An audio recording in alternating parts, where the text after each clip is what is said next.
Hey guys, I'm John with Hops and Brews, and is old beer better than new beer?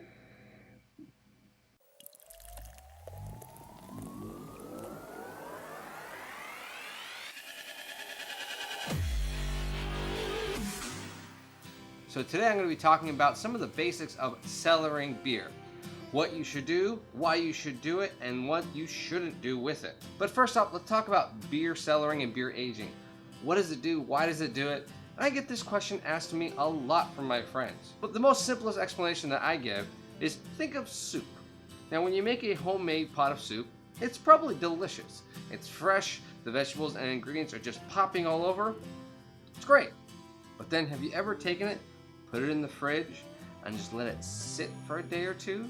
Come back, reheat it up, and try it again, and all of a sudden the flavors have changed. It's either gone from good to fantastic with all the spices and flavors blending into each other, balancing out and smoothing over, or the spicy ones where the flavor has mellowed out and it is now tolerable. That's what beer aging does. But how do we know which beers to age, and how do we get there?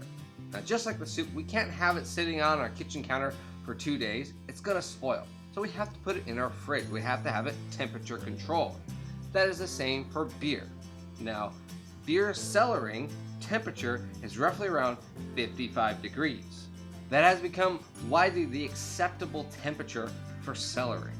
Now, certain lagers or other beer probably won't work at this temperature, but the good rule of thumb is to have the beer at 10 degrees minus of whatever the fermentation temperature was. This way, your beer will not continue to ferment or explode and have a bomb bottle. Another issue, very similar to the fridge, is actually light source. We want to have a dark area to cover our beer bottles. Sunlight or UV rays will actually affect hops, yeast, and malts and give it that really skunky flavor. And we don't want to have that. If you ever have that skunky beer, it's usually because of light coming into a bottle and wasn't aged in the proper temperature. A good location is someplace dark and temperature controlled. Usually a refrigerator is the best. If you have a spare one in the garage, great. That'll always work best. If not, someplace like a closet will work great if you can just put it in a box. Also, another thing to remember when storing your beer is to store your bottles vertically. This way, the yeast, if you have any, or there's an issue with temperature control and yeast gets reactivated, will stay at the bottom of the bottle. Now, how do we pick out which beers we should age and why? Well, one of the good rule of thumbs is actually the percentage of beer. We don't want to be aging a 2%, 4% beer. I would stick around 8% or higher is probably a really good rule of thumb. That's going to really get you into what's called the imperial range. What you'll end up experiencing is that if a beer that you usually drink at 8% kind of has a burn to it, or an alcohol flavor, or a bitteriness, or some kind of flavor you don't enjoy, or is too aggressive for you, try picking up another one and letting it age. Now, when aging your beer, you might be thinking, well, how long should I age a beer?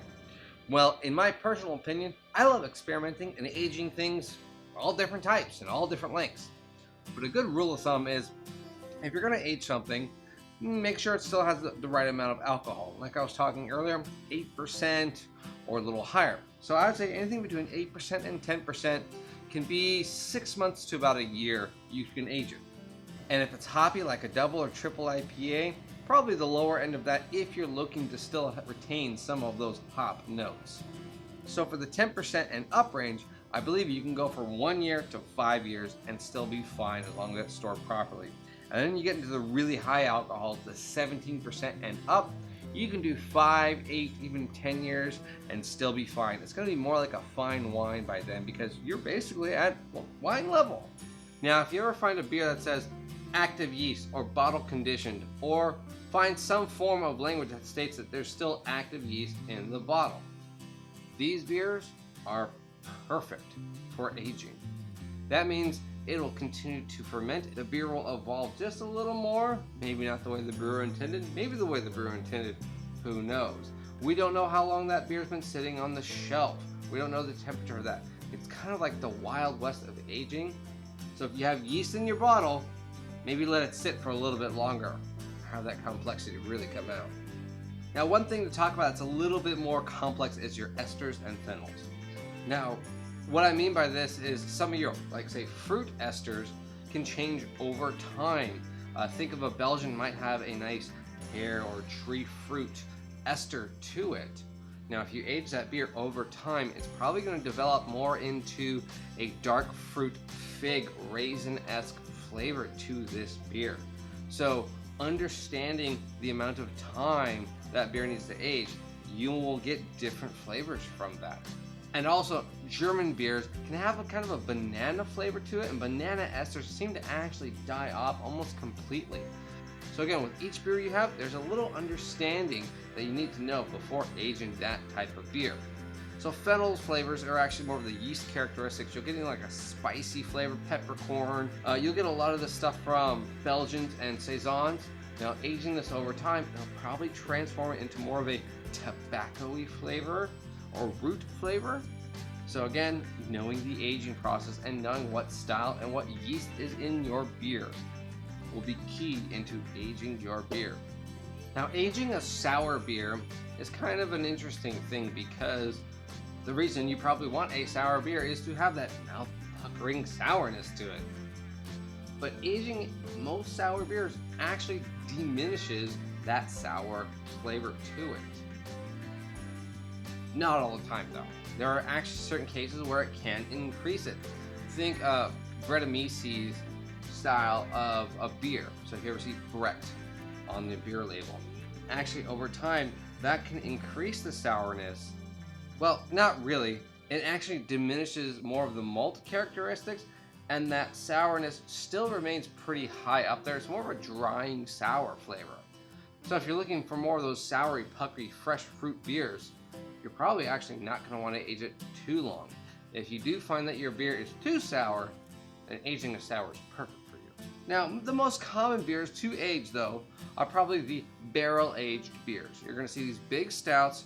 Now, this comes back to my percentage point, because most of those beers are high percentage, and the complexity of the oak, the bourbon, whatever booze or barrel they use, the wood, it comes like that soup analogy that I was saying.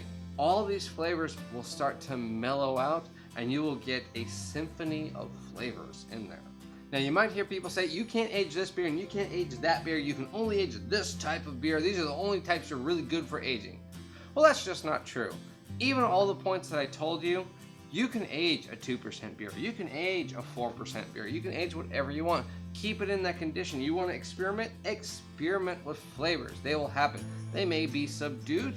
I've personally had a beer that's been over 15 years old. That's only a 4.5% beer, and it was actually phenomenal. Now, aging an IPA, should you do it? I don't see why not. Probably will taste completely different though than how the brewer intended. I've even aged a fresh hot beer for 1 year and had the brewer themselves tell me not to do it. Had him come over and try it, and he said, this is fantastic. So experiment with your aging. But isn't that the best part about drinking beer? Is having something you've had before, then aging it, and then being completely new? Cheers, guys. Hey guys, thanks for watching this video. Hit like and subscribe. Follow me on Instagram, Untapped, Twitter, Facebook, all the big social media stuff. The links for those will be at the very bottom of the description. Leave a comment or two while you're down there. Say why you like this video. Say, hey, you forgot this, you forgot that. I love aging this particular beer. I love reading and I love talking to people about beer. See you guys later.